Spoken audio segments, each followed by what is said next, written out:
O grande conflito. Capítulo 25. A imutável lei de Deus. Abriu-se no céu o templo de Deus, e a arca do seu concerto foi vista no seu templo. Apocalipse 11:19.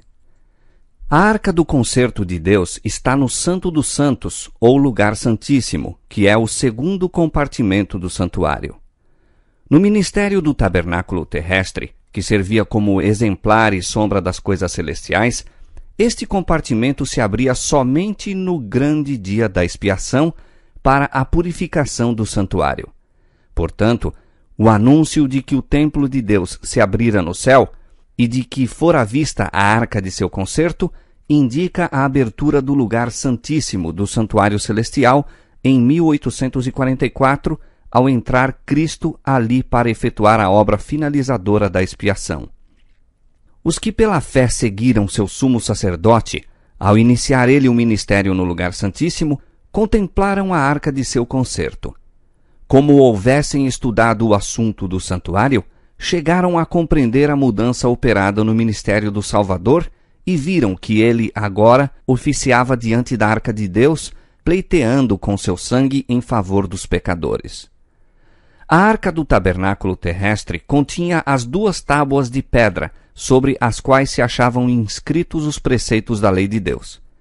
A arca era mero receptáculo das tábuas da lei, e a presença desses preceitos divinos é que lhe dava valor e santidade. Quando se abriu o templo de Deus no céu, foi vista a arca do seu testemunho. Dentro do Santo dos Santos, no santuário celestial, acha-se guardada sagradamente a lei divina, a lei que foi pronunciada pelo próprio Deus em meio dos trovões do Sinai e escrita por seu próprio dedo nas tábuas de pedra. A lei de Deus no santuário celeste é o grande original de que os preceitos inscritos nas tábuas de pedra, registrados por Moisés no Pentateuco, eram uma transcrição exata. Os que chegaram à compreensão deste ponto importante foram assim levados a ver o caráter sagrado e imutável da lei divina. Viram, como nunca dantes, a força das palavras do Salvador. Até que o céu e a terra passem, nem um jota ou um tio se omitirá da lei. Mateus 5,18. A lei de Deus, sendo a revelação de sua vontade, a transcrição de seu caráter, deve permanecer para sempre como uma fiel testemunha no céu. Nenhum mandamento foi anulado, nenhum jota ou tio se mudou. Diz o salmista: para sempre, ó Senhor, a tua palavra permanece no céu. São fiéis todos os seus mandamentos, permanecem firmes para todo o sempre. Salmo 119, 89 e Salmo 111, versos 7 e 8. No próprio centro do Decálogo está o 4º mandamento, conforme foi a princípio proclamado.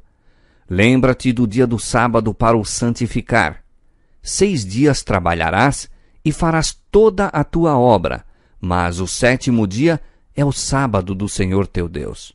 Não farás nenhuma obra, nem tu, nem teu filho, nem tua filha, nem o teu servo, nem a tua serva, nem o teu animal, nem o teu estrangeiro que está dentro das tuas portas. Porque em 6 dias fez o Senhor os céus e a terra, o mar e tudo o que neles há, e ao 7º dia descansou. Portanto, abençoou o Senhor o dia do sábado e o santificou. Êxodo capítulo 20, versos 8 a 11.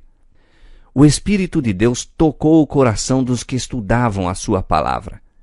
Impressionava-os a convicção de que haviam ignorantemente transgredido este preceito, deixando de tomar em consideração o dia de repouso do Criador. Começaram a examinar as razões para a observância do 1º dia da semana em lugar do dia que Deus havia santificado. Não puderam achar nas Escrituras prova alguma de que o 4º mandamento tivesse sido abolido ou de que o sábado fora mudado. A bênção que a princípio aureolava o 7º dia nunca fora removida. Sinceramente tinham estado a procurar conhecer e fazer a vontade de Deus. Agora, como se vissem transgressores de sua lei, encheu-se-lhes o coração de tristeza e manifestaram lealdade para com Deus, santificando o seu sábado. Muitos e tenazes foram os esforços feitos para subverter-lhes a fé.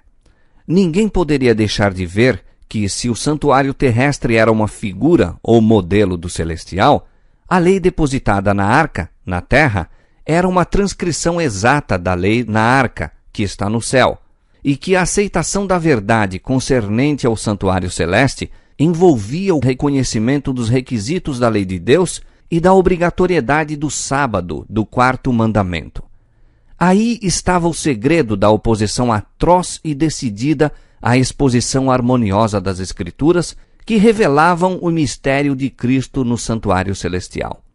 Os homens procuravam fechar a porta que Deus havia aberto e abrir a que ele fechara. Mas o que abre e ninguém fecha, e fecha e ninguém abre, tinha declarado: Eis que diante de ti pus uma porta aberta, e ninguém a pode fechar.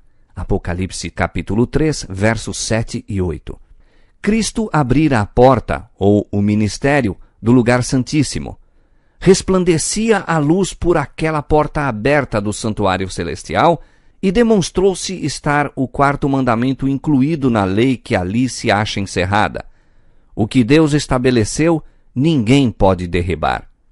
Os que aceitaram a luz relativa à mediação de Cristo e à perpetuidade da lei de Deus, acharam que estas eram as verdades apresentadas no capítulo 14 de Apocalipse. As mensagens deste capítulo constituem uma tríplice advertência que deve preparar os habitantes da terra para a segunda vinda do Senhor. O anúncio, vinda é a hora do seu juízo, aponta para a obra finalizadora do ministério de Cristo para a salvação dos homens. Anuncia uma verdade que deve ser proclamada até que cesse a intercessão do Salvador e ele volte à terra para receber o seu povo. A obra do juízo, que começou em 1844, deve continuar até que os casos de todos estejam decididos, tanto dos vivos como dos mortos. Disso se conclui que ela se estenderá até ao final do tempo de graça para a humanidade. A fim de que os homens possam preparar-se para estar em pé no juízo, a mensagem lhes ordena temer a Deus e dar-lhe glória, e adorar aquele que fez o céu, a terra e o mar e as fontes das águas. O resultado da aceitação destas mensagens é dado nestas palavras: Aqui estão os que guardam os mandamentos de Deus e a fé de Jesus. A fim de se prepararem para o juízo, é necessário que os homens guardem a lei de Deus. Esta lei será a norma de caráter no juízo.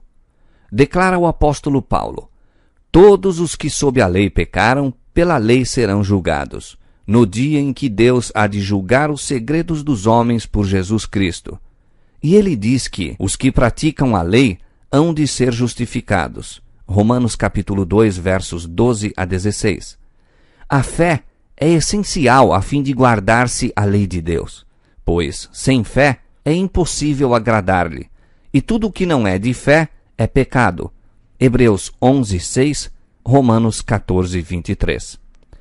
Pelo primeiro anjo, os homens são chamados a temer a Deus e dar-lhe glória, e adorá-lo como o Criador do céu e da terra. A fim de fazer isto, devem obedecer à sua lei.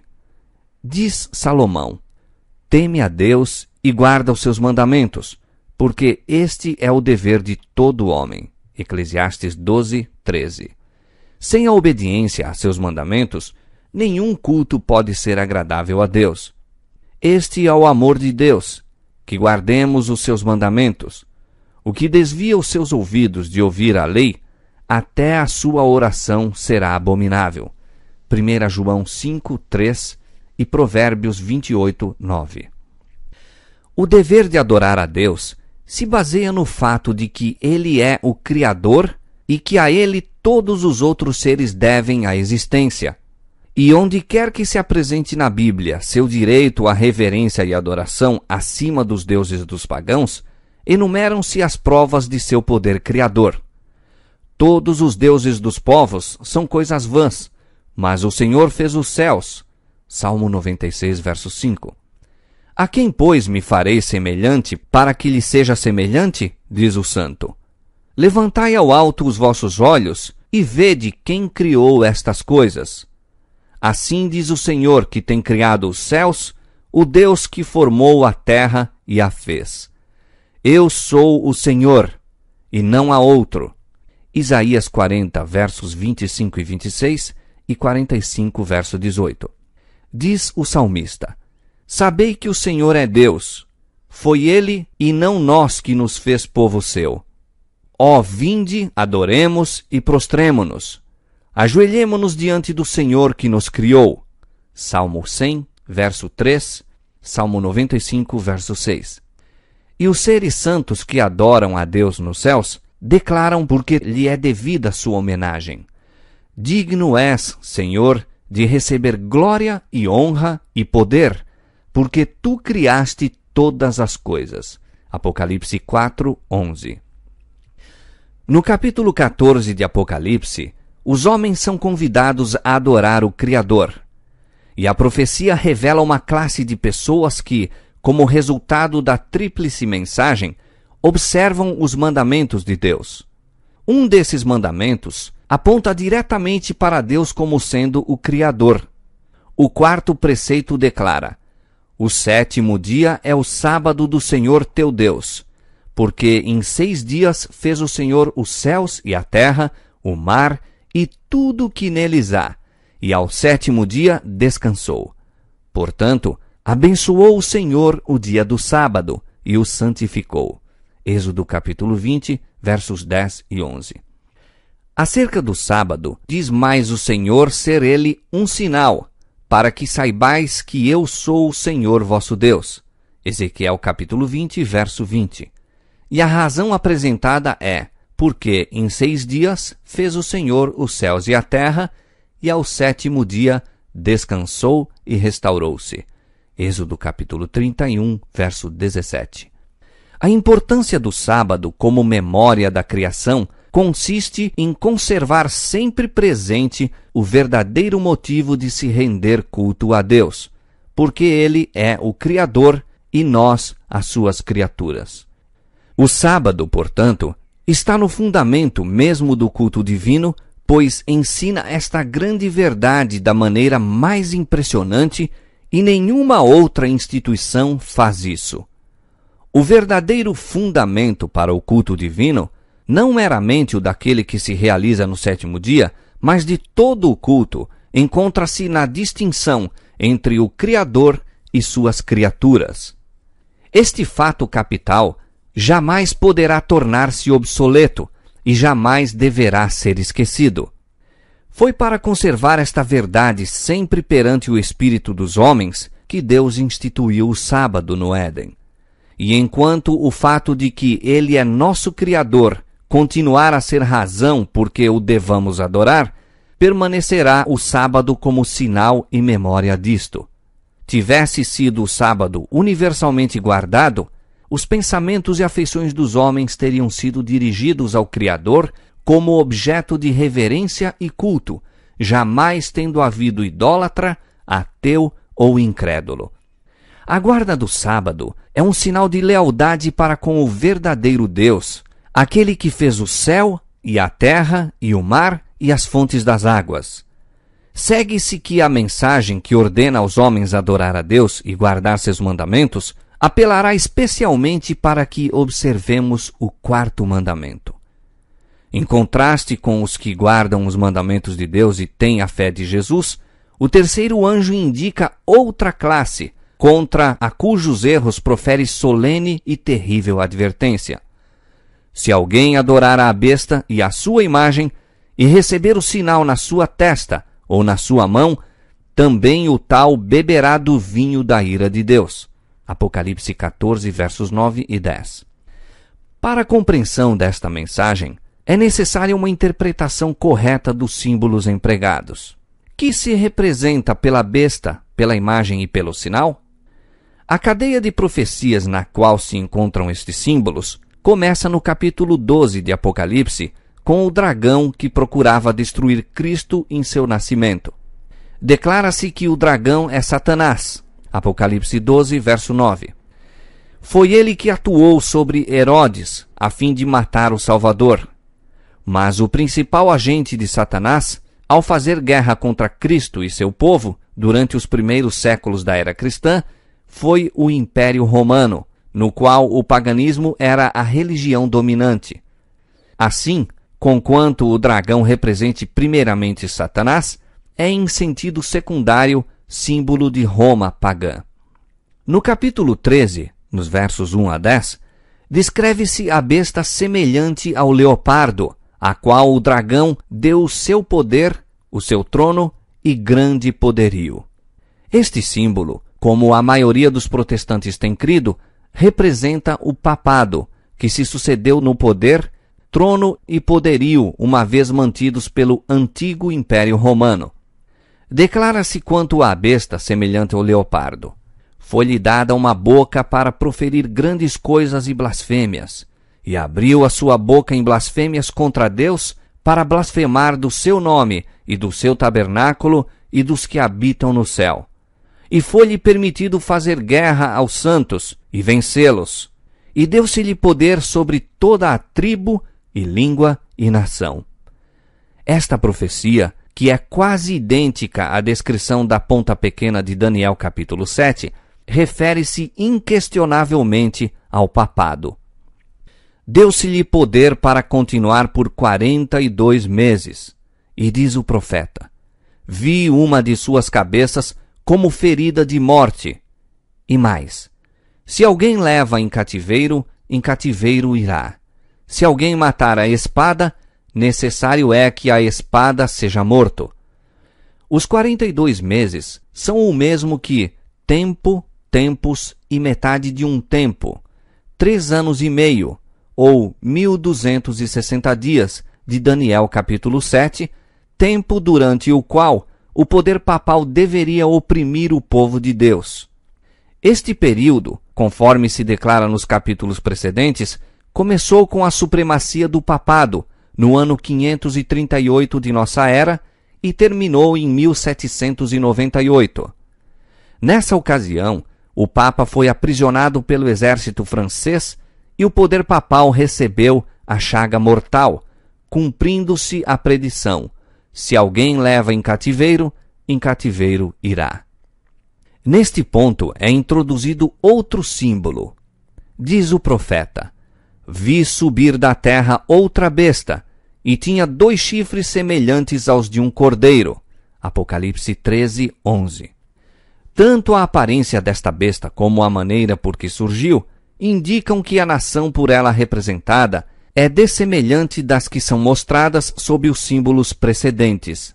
Os grandes reinos que têm governado o mundo foram apresentados ao profeta Daniel como feras rapinantes que surgiam quando os 4 ventos do céu combatiam no mar grande. Daniel capítulo 7, verso 2. Em Apocalipse capítulo 17, no verso 15, um anjo explicou que águas representam povos e multidões e nações e línguas. Ventos são símbolos de contendas. Os 4 ventos do céu a combaterem no mar grande representam as terríveis cenas de conquista e revolução pelas quais os reinos têm atingido o poder. Mas a besta de cornos semelhantes aos do cordeiro foi vista a subir da terra. Em vez de subverter outras potências para estabelecer-se, a nação assim representada deve surgir em território anteriormente desocupado, crescendo gradual e pacificamente. Não poderia, pois, surgir entre as nacionalidades populosas e agitadas do velho mundo, esse mar turbulento de povos e multidões e nações e línguas. Deve ser procurada no Ocidente. Que nação do Novo Mundo se achava em 1798 ascendendo ao poder, apresentando indícios de força e grandeza e atraindo a atenção do mundo?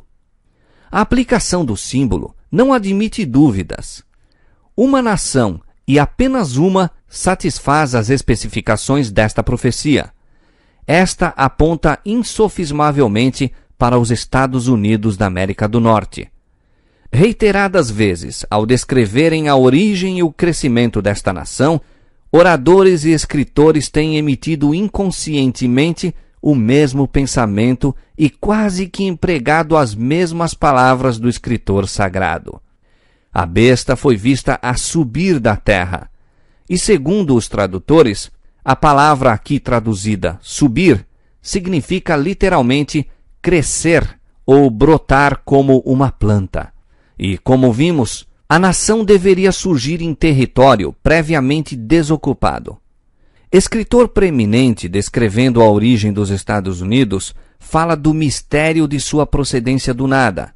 Diz: semelhando à semente silenciosa, desenvolvemo-nos em império. Um jornal europeu, em 1850, referiu-se aos Estados Unidos como um império maravilhoso que estava emergindo e no silêncio da terra aumentando diariamente seu poder e orgulho. Eduardo Everett, em discurso sobre os peregrinos fundadores desta nação, disse: procuraram um local afastado, inofensivo por sua obscuridade e seguro pela distância, onde a pequenina igreja de Leiden pudesse gozar de liberdade de consciência? Eis as imensas regiões sobre as quais, em conquista pacífica, implantaram os estandartes da cruz. E tinha 2 chifres semelhantes aos de um cordeiro. Os cornos semelhantes aos do cordeiro indicam juventude, inocência e brandura, o que apropriadamente representa o caráter dos Estados Unidos quando apresentados ao profeta como estando a subir, em 1798. Entre os exilados cristãos que primeiro fugiram para a América e buscaram asilo contra a opressão real e a intolerância dos sacerdotes, muitos havia que se decidiram a estabelecer um governo sobre o amplo fundamento da liberdade civil e religiosa. Suas ideias tiveram guarida na Declaração da Independência, que estabeleceu a grande verdade de que todos os homens são criados iguais e dotados de inalienável direito à vida, liberdade e procura de felicidade. E a Constituição garante ao povo o direito de governar-se a si próprio, estipulando que os representantes eleitos pelo voto do povo façam e administrem as leis.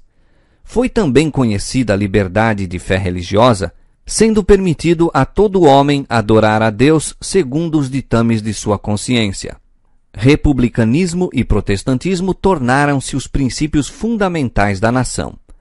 Estes princípios são o segredo de seu poder e prosperidade. Os oprimidos e conculcados de toda a cristandade têm se volvido para esta terra com interesse e esperança. Milhões têm aportado às suas praias e os Estados Unidos alcançaram lugar entre as mais poderosas nações da terra. Mas a besta de cornos semelhantes aos do cordeiro falava como o dragão, e exerce todo o poder da primeira besta na sua presença, e faz que a terra e os que nela habitam adorem a primeira besta, cuja chaga mortal foi curada, e dizendo aos que habitam na terra que fizessem uma imagem à besta que recebera a ferida da espada e vivia. Apocalipse capítulo 13, versos 11 a 14. Os cornos semelhantes aos do cordeiro e a voz de dragão deste símbolo indicam contradição flagrante entre o que professa e pratica a nação assim representada. A fala da nação são os atos de suas autoridades legislativas e judiciárias. Por esses atos, desmentirá os princípios liberais e pacíficos que estabeleceu como fundamento de sua política. A predição de falar como o dragão e exercer todo o poder da primeira besta claramente anuncia o desenvolvimento do espírito de intolerância e perseguição que manifestaram as nações representadas pelo dragão e pela besta semelhante ao leopardo. E a declaração de que a besta de 2 cornos faz com que a terra e os que nela habitam adorem a primeira besta, indica que a autoridade desta nação deve ser exercida impondo ela alguma observância que constituirá ato de homenagem ao papado. Semelhante atitude seria abertamente contrária aos princípios deste governo, ao espírito de suas instituições livres, às afirmações insofismáveis e solenes da Declaração da Independência e à Constituição. Os fundadores da nação procuraram sabiamente prevenir o emprego do poder secular por parte da Igreja, com seu inevitável resultado, intolerância e perseguição. A Magna Carta estipula que o Congresso não fará lei quanto a oficializar alguma religião ou proibir o seu livre exercício, e que nenhuma prova de natureza religiosa será jamais exigida como requisito para qualquer cargo de confiança pública nos Estados Unidos. Somente em flagrante violação destas garantias à liberdade da nação poderá qualquer observância religiosa ser imposta pela autoridade civil. Mas a incoerência de tal procedimento não é maior do que o que se encontra representado no símbolo. É a besta de cornos semelhantes aos do cordeiro, professando-se pura, suave e inofensiva, que fala como dragão. Dizendo aos que habitam na terra que fizessem uma imagem à besta. Aqui se representa claramente a forma de governo em que o poder legislativo emana do povo. Uma prova das mais convincentes de que os Estados Unidos são a nação indicada na profecia. Mas o que é a imagem da besta? E como será ela formada? A imagem é feita pela besta de 2 cornos, e é uma imagem à primeira besta. É também chamada imagem da besta. Portanto, para sabermos o que é a imagem e como será formada, devemos estudar os característicos da própria besta, o papado. Quando se corrompeu a primitiva igreja, afastando-se da simplicidade do Evangelho e aceitando ritos e costumes pagãos, perdeu o espírito e o poder de Deus, e para que pudesse governar a consciência do povo, procurou o apoio do poder secular. Disso resultou o papado, uma igreja que dirigia o poder do Estado e o empregava para favorecer aos seus próprios fins, especialmente na punição da heresia. A fim de formarem os Estados Unidos uma imagem da besta, o poder religioso deve, a tal ponto, dirigir o governo civil para que a autoridade do Estado também seja empregada pela Igreja para realizar os seus próprios fins. Quando quer que a Igreja tenha obtido o poder secular, empregou-o ela para punir a discordância às suas doutrinas. As igrejas protestantes que seguiram os passos de Roma, formando aliança com os poderes do mundo, têm manifestado desejo semelhante de restringir a liberdade de consciência. Dá-se um exemplo disto na prolongada perseguição aos dissidentes feita pela Igreja Anglicana. Durante os séculos XVI e XVII, milhares de ministros não conformistas foram obrigados a deixar as igrejas e muitos, tanto pastores como o povo em geral, foram submetidos a multa, prisão, tortura e martírio. Foi a apostasia que levou a igreja primitiva a procurar o auxílio do governo civil, e isto preparou o caminho para o desenvolvimento do papado, a besta. Disse Paulo que havia de vir a apostasia e manifestar-se o homem do pecado. 2 Tessalonicenses capítulo 2, verso 3. Assim a apostasia na igreja preparará o caminho para a imagem à besta. A Escritura Sagrada declara que, antes da vinda do Senhor, existirá um estado de decadência religiosa semelhante à dos primeiros séculos. Nos últimos dias, sobrevirão tempos trabalhosos, porque haverá homens amantes de si mesmos, avarentos, presunçosos, soberbos, blasfemos, desobedientes a pais e mães, ingratos, profanos, sem afeto natural, irreconciliáveis, caluniadores, incontinentes, cruéis, sem amor para com os bons, traidores, obstinados, orgulhosos, mais amigos dos deleites do que amigos de Deus, tendo aparência de piedade, mas negando a eficácia dela. 2 Timóteo capítulo 3, versos 1 a 5. Mas o Espírito expressamente diz que nos últimos tempos apostatarão alguns da fé, dando ouvidos a espíritos enganadores e a doutrinas de demônios. 1 Timóteo capítulo 4, verso 1. Satanás operará com todo o poder e sinais e prodígios de mentira, e com todo o engano da injustiça. e todos os que não receberam o amor da verdade para se salvarem serão abandonados à mercê da operação do erro para que creiam a mentira. 2 Tessalonicenses capítulo 2, versos 9 a 11.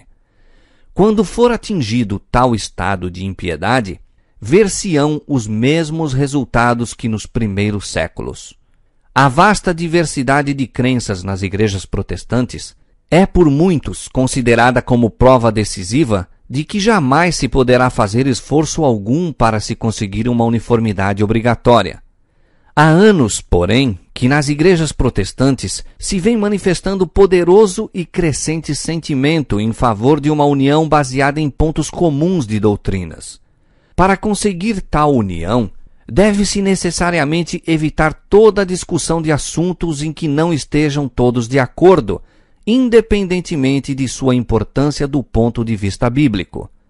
Carlos Beecher, em sermão pronunciado em 1846, declarou que o ministério das denominações evangélicas protestantes não somente é formado sob terrível pressão do mero temor humano, mas também vive, move-se e respira num meio totalmente corrupto e que cada instante apela para todo o elemento mais vil de sua natureza, a fim de ocultar a verdade e curvar os joelhos ao poder da apostasia.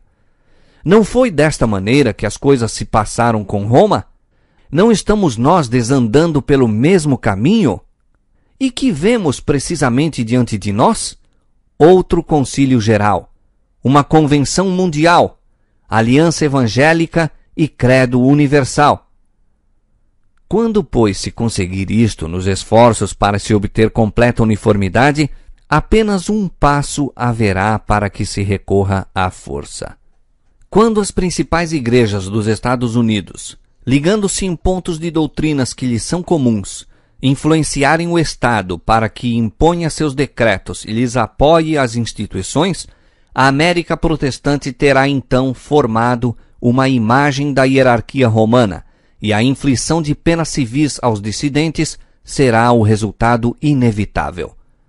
A besta de 2 chifres faz que a todos, pequenos e grandes, ricos e pobres, livres e servos, lhe seja posto um sinal na sua mão direita ou nas suas testas, para que ninguém possa comprar ou vender, senão aquele que tiver o sinal, ou o nome da besta, ou o número do seu nome. Apocalipse capítulo 13, versos 16 e 17. A advertência do terceiro anjo é: se alguém adorar a besta e a sua imagem, e receber o sinal na sua testa ou na sua mão, também o tal beberá do vinho da ira de Deus. A besta, mencionada nesta mensagem, cuja adoração é imposta pela besta de 2 cornos, é a primeira, ou a besta semelhante ao leopardo do capítulo 13 do Apocalipse, o papado. A imagem da besta representa a forma de protestantismo apóstata que se desenvolverá quando as igrejas protestantes buscarem o auxílio do poder civil para a imposição de seus dogmas. Resta definir ainda o sinal da besta. Depois da advertência contra o culto à besta e sua imagem, declara a profecia: aqui estão os que guardam os mandamentos de Deus e a fé de Jesus. Visto os que guardam os mandamentos de Deus serem assim colocados em contraste com os que adoram a besta e sua imagem e recebem o seu sinal, é claro que a guarda da lei de Deus, por um lado, e sua violação, por outro, deverão assinalar a distinção entre os adoradores de Deus e os da besta.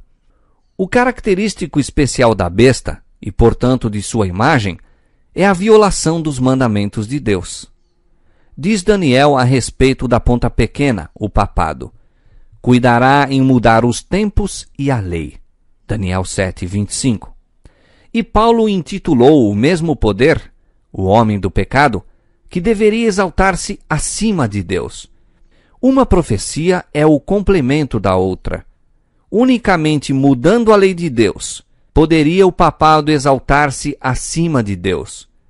Quem quer que conscientemente guarde a lei assim modificada, estará a prestar suprema honra ao poder pelo qual se efetuou a mudança. Tal ato de obediência às leis papais seria um sinal de vassalagem ao Papa em lugar de Deus. O papado tentou mudar a lei de Deus. O segundo mandamento, que proíbe o culto às imagens, foi omitido da lei, e o quarto mandamento foi mudado de modo a autorizar a observância do primeiro dia em vez do sétimo, como sábado. Mas os romanistas aduzem como razão para omitir o segundo mandamento ser ele desnecessário, achando-se incluído no primeiro, e que estão a dar à lei exatamente como era o desígnio de Deus, fosse ela compreendida. Essa não pode ser a mudança predita pelo profeta. É apresentada uma mudança intencional com deliberação. Cuidará em mudar os tempos e a lei. A mudança no quarto mandamento cumpre exatamente a profecia. Para isto, a única autoridade alegada é a da Igreja. Aqui o poder papal se coloca abertamente acima de Deus. Enquanto os adoradores de Deus se distinguirão especialmente pelo respeito ao quarto mandamento, dado o fato de ser este o sinal de seu poder criador e testemunha de seu direito à reverência e homenagem do homem, os adoradores da besta salientar-se-ão por seus esforços para derribar o monumento do Criador e exaltar a instituição de Roma. Foi por sua atitude a favor do domingo que o papado começou a ostentar arrogantes pretensões. Seu primeiro recurso ao poder do Estado foi para impor a observância do domingo como o dia do Senhor. A Escritura Sagrada, porém, indica o sétimo dia e não o primeiro como o dia do Senhor. Disse Cristo: "O Filho do Homem é Senhor até do sábado." O quarto mandamento declara: "O sétimo dia é o sábado do Senhor." E pelo profeta Isaías o Senhor lhe chama: "Meu santo dia." Marcos 2:28, Isaías 58:13. A alegação tantas vezes feita de que Cristo mudou o sábado é refutada por suas próprias palavras. Em seu sermão no monte, disse ele: "Não cuideis que vim destruir a lei ou os profetas. Não vim abrogar, mas cumprir.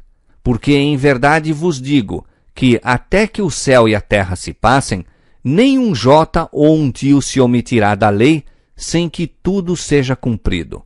Qualquer, pois, que violar um destes mais pequenos mandamentos, e assim ensinar aos homens, será chamado o menor no reino dos céus. Aquele, porém, que os cumprir e ensinar, será chamado grande no reino dos céus." Mateus capítulo 5, versos 17 a 19. É fato geralmente admitido por protestantes que as Escrituras não autorizam em nenhuma parte a mudança do sábado. Isto se acha plenamente declarado nas publicações editadas pela Sociedade Americana de Tratados e pela União Americana das Escolas Dominicais. Uma dessas obras reconhece o completo silêncio do Novo Testamento no que respeita a um mandamento explícito para o domingo ou a regras definidas para a sua observância.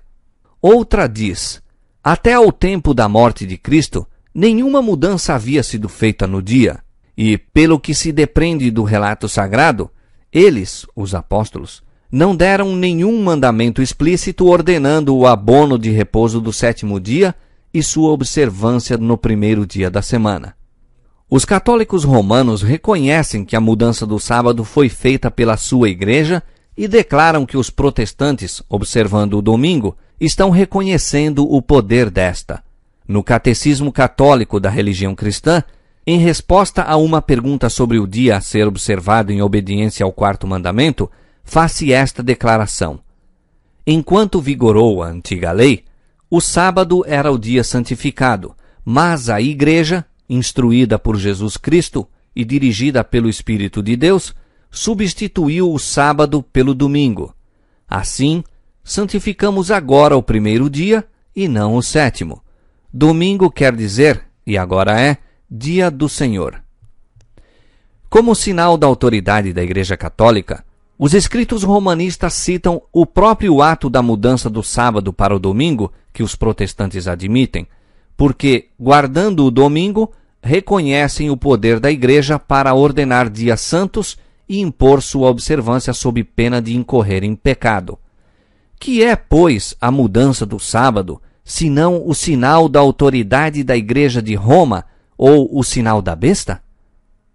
A Igreja de Roma não renunciou às suas pretensões à supremacia.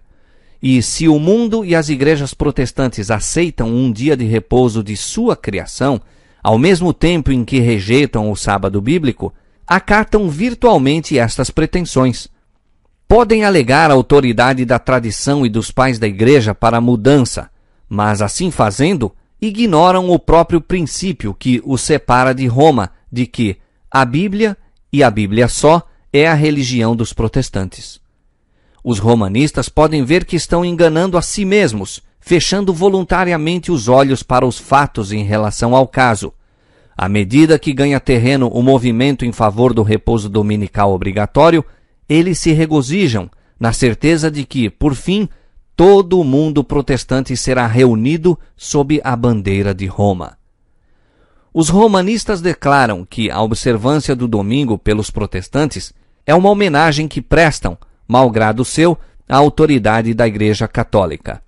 A imposição da guarda do domingo por parte das igrejas protestantes é uma obrigatoriedade do culto ao papado, à besta.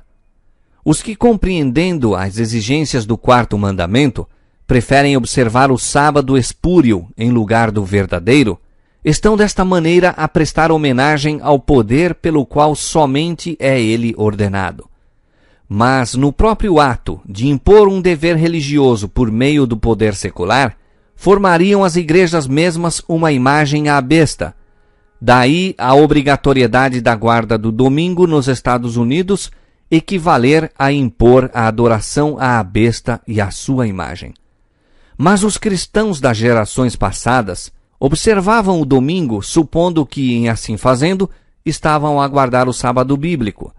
E hoje existem verdadeiros cristãos em todas as igrejas, não excetuando a Comunhão Católica Romana, que creem sinceramente ser o domingo o dia de repouso divinamente instituído.